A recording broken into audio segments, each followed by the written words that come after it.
Hey everybody, welcome back to another video. By my sister's request, today's video will be chocolate strawberry banana bread.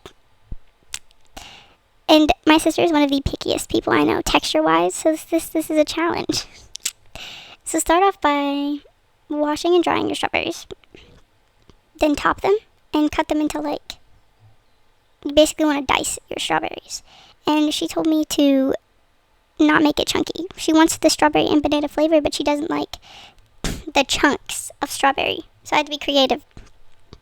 So chop up your strawberries to the point where you have like a third of a cup of chopped strawberries.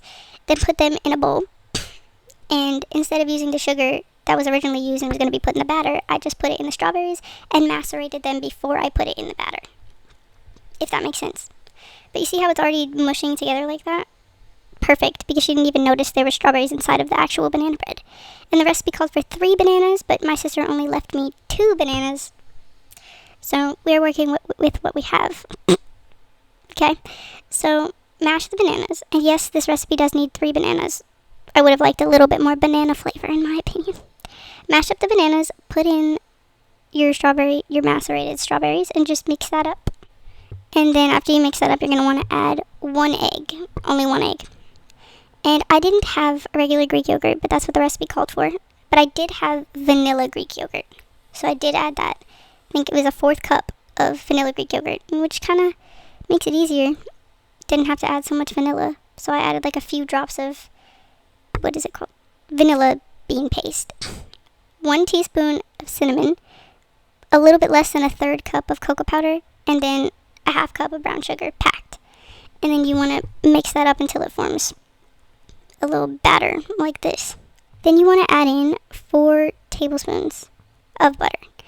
I honestly would have added 6 to 8 because the batter was pretty dry, but that could also be because I didn't have another banana. And then for your dry ingredients, you want 1 teaspoon of baking soda and 1 1/4 cup of all-purpose flour, and just kind of fold it in as best as you can. This was very thick, as you can see.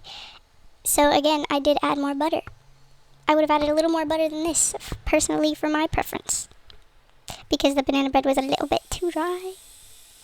But then I had a 1/2 cup of chocolate chips, and I put some flour in it so that the chocolate chips would stay dispersed throughout the whole entire loaf instead of just sinking to the bottom.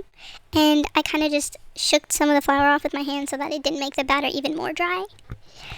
But I don't know if it worked or not. After you folded in all your chocolate chips, you want to take a greased loaf pan, put in your batter, and smooth it out on the top. Then I had some leftover diced up strawberries that I put on top.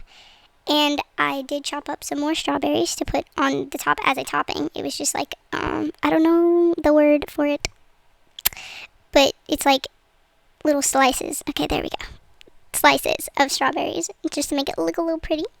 And then add some more chocolate chips on the top. Just disperse it throughout the whole entire thing. You want to kind of press them down a little bit so that they sink in there and don't fall off the top. Then you put this in the oven at 350 for, mine took about an hour. Just do 40 minutes and keep your eye on it. Just keep adding 5 to 10 minutes. But yes, it came out really, really good. My sister loved it. She couldn't even notice the chunks. Thank you for watching. Bye.